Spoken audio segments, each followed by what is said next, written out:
European External Action Service Managing Director of Asia Pacific, Gunna Wiegand, who represented the European Union at the meeting in Vientiane, said that on the eve of the 40th anniversary of the establishment of official relations between ASEAN and the EU, both sides agreed they had come a long way.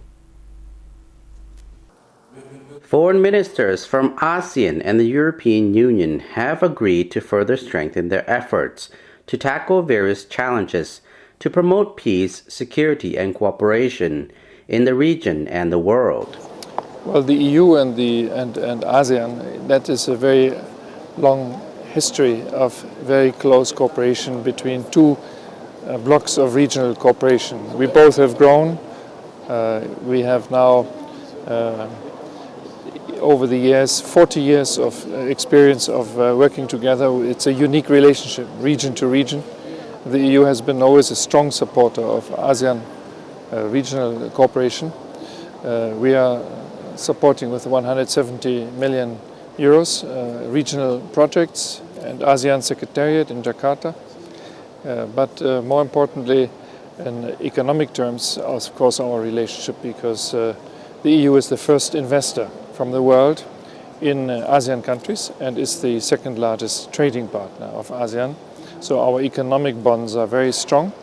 European External Action Services Managing Director of Asia Pacific, Gunna Wiegand, who represented the European Union at the meeting in Vientiane, said that on the eve of the 40th anniversary of the establishment of official relations between ASEAN and the EU, both sides agreed they had come a long way.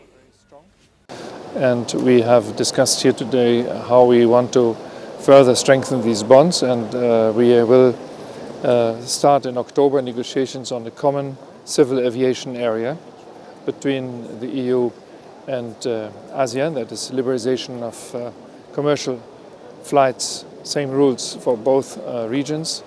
But we also are working on exploring the scope for a regional free trade area between the EU and ASEAN, and to strengthen also our political and security cooperation, because there are many new threats, from maritime security to terrorism.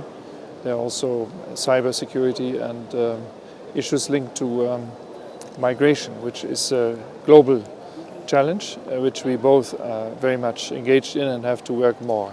So on balance, it is about how two regions who are integrating cooperate better, not only on problems in this or in the European region, but also on global challenges.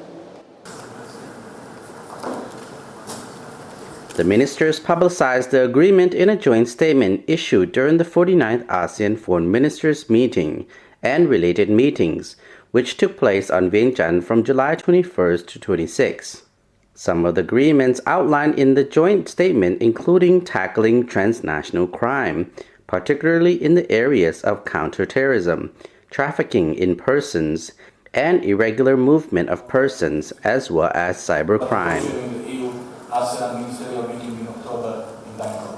We are very diverse. We are very proud of our histories. We have had problems with each other.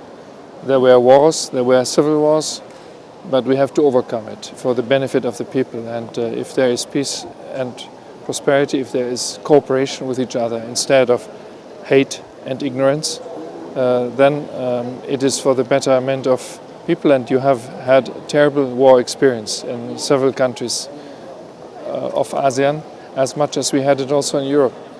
So it is better education possibilities, better employment opportunities. It is the possibilities to go to other cultures also and not to stay only in one's own culture.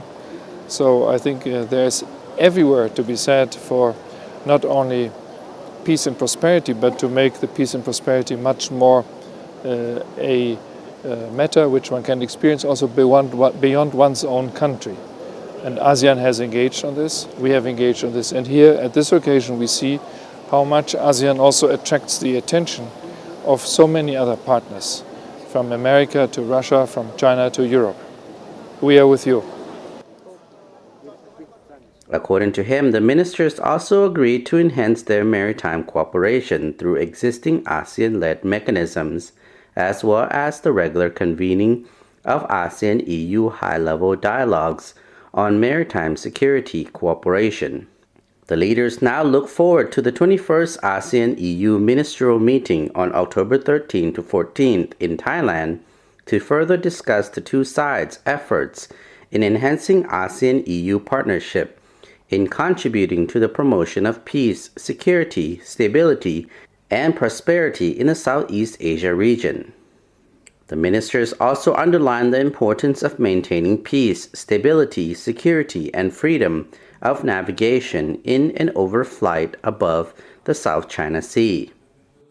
ASEAN is the fourth largest exporting region in the world, trailing only the EU, the USA, and China.